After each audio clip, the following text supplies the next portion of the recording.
Hey guys, I'm Dov, and today I'm back with more Total War Warhammer 2 multiplayer action. We're here with the Greenskins versus the Empire in the Old World. Gonna be a classic matchup of two very well-known foes, so let's get to it.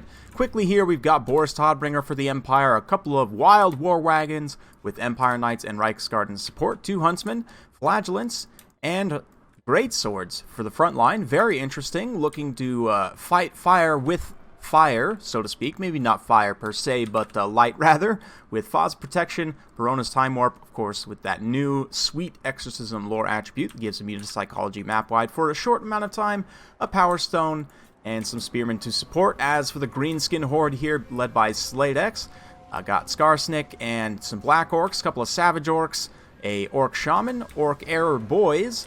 Got a flanking force here of some Gobos, the 8 Peak Loonies, and Rusty Airs currently contesting very nicely here against these Reichsguard, who are going to charge in. Of course, the 8 Peak Loonies, unbreakable, aren't going to run away, and the Armor Sundering, plus the Bowfire from these mangy Marauders here, that armor-piercing Bowfire, are going to be very nice as they do some damage early on to those Reichsguard.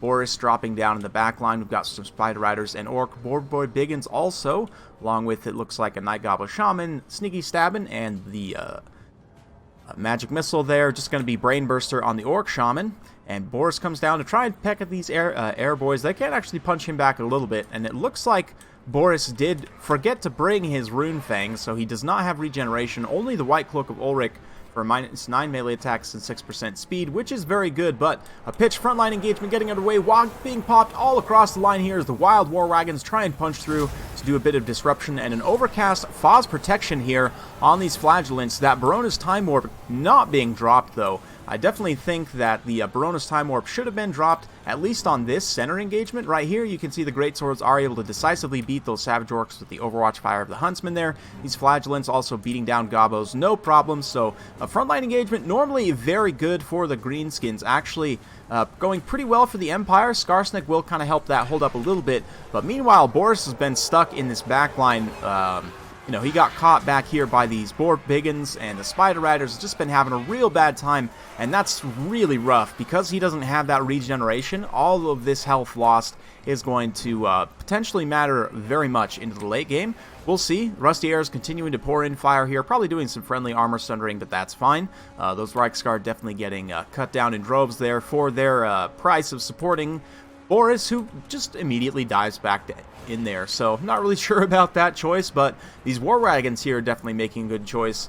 Getting into this back line, helping to do some disruption, as these Flagellants also overrun into the Air Boys here.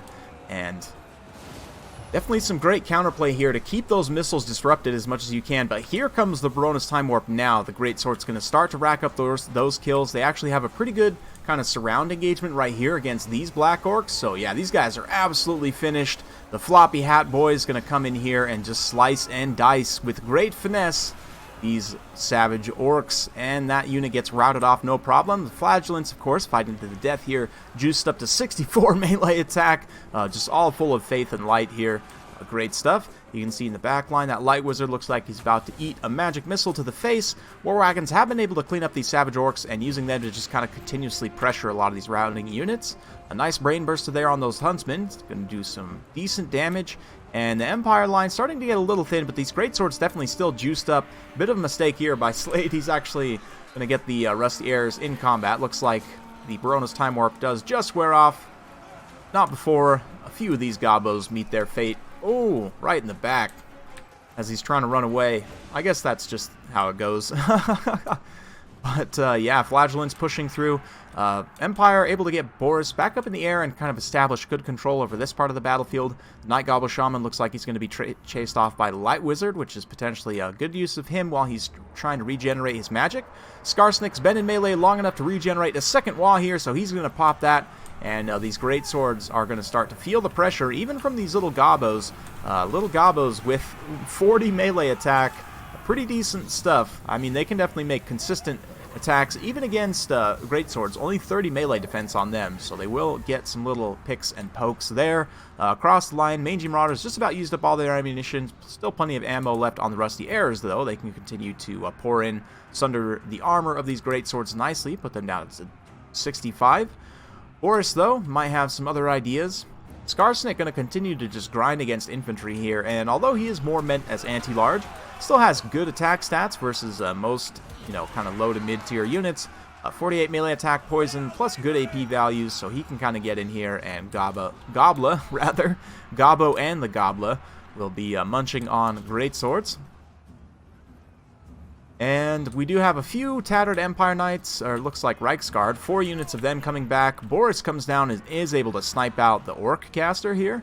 So this poor Orc Shaman's going to meet his fate at the hands of Boris' Griffin here. And not too happy about it, he just immediately shatters, so he's done.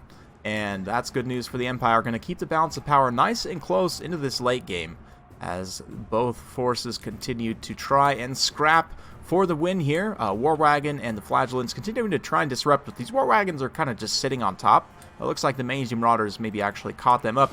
Not sure about the Mangy Marauders mass here, but the nice thing about War Wagons is you can see they're continuing to fire even while they're in melee. So they can continue to kind of get some value in that, but it looks like the leadership is going to give out there, unfortunately.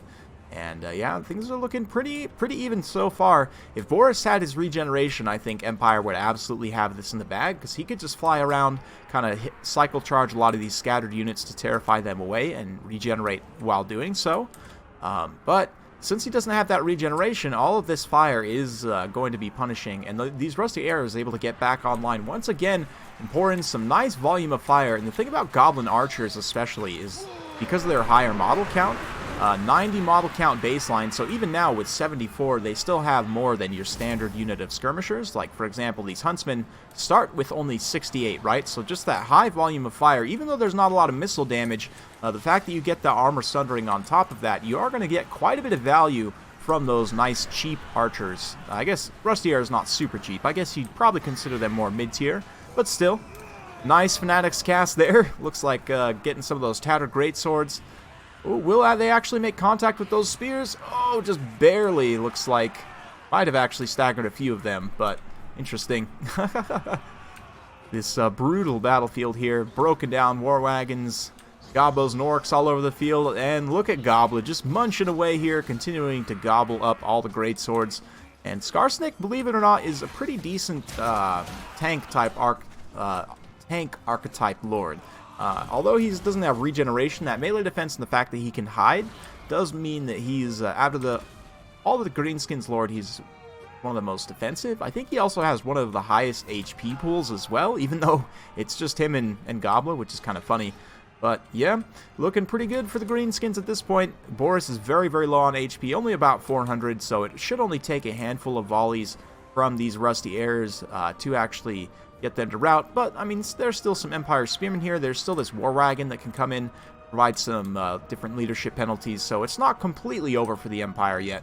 We are going to fast forward a little bit through this late game as the Empire player doing exactly what he should, going to be chasing off these routing units, making sure that he can try and keep this balance of power from skewing too far out of his favor and running into army losses. But a lot of that has to do with the health on these heroic units here. You can see Slade just pursuing with his units which are out of ammo, continuing to use the air boys here, who do have a little bit of ammo to fire in. And of course, they have decent enough AP values. They are essentially crossbows in their own right.